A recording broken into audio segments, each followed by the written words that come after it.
Naitwa Siareo Mdende Rajabu. Kwa hapa niko barabara mikoroshini kinasumbua. Lakini tunashukuru serikali kutengenezea mradi huu. Sasa hivi tunapita, hali sio mbaya, hali ni nzuri. Tunapenda mtusaidie mpaka iende mpaka wapi, mpaka bandarini. Bandari kavu, barabara iweze kuwa nzuri. Kwa hiyo tunashukuru kwa hilo. Mjitahidi kutengeneza barabara, miundombinu iweze kuwa vizuri. Kwa majina naitwa Hamisi Simon. Kwa kweli tunashukuru na huu mradi wa barabara wa daraja hili. Maana sasa hizi tunavuka huku ng'ambo, tunavuka vizuri. Mwanzo tulikuwa tuvuki. Sasa tunapaki pikipiki zetu huku. Sasa hizi tunavuka vizuri. Pia tulikuwa tunaomba tu tena mtuendelezee kwa huku, maana sasa hizi simeishia hapo. Kwa huku pia kuna changamoto ya matope.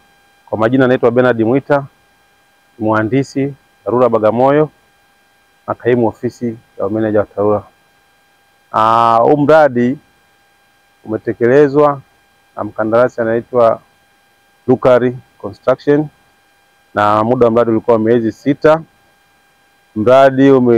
Thamani ya mradi ilikuwa ni shilingi milioni 498,833 za Kitanzania, na umetekelezwa na mkandarasi mzawa.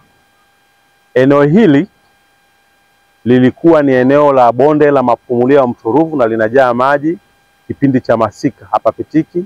Wananchi walikuwa wakitumia mitumbwi na ilikuwa ni hatarishi kwa maana eneo hili lina mamba wengi sana. Mradi huu utafungua corridor za kiuchumi kwa sababu maeneo haya mengi ni maeneo ya kilimo na kuna huduma nyingi za kijamii, kuna zahanati, kuna shule na kuna vijiji vingi sana viko mbele. Vijiji vya Makurunge, vijiji vya Mtindi, vijiji vya Migude, vijiji vya Milo. Kwa hiyo corridor hii ikifunguka yote itaunganisha sasa Bagamoyo na upande wa wilaya ya Mlandizi.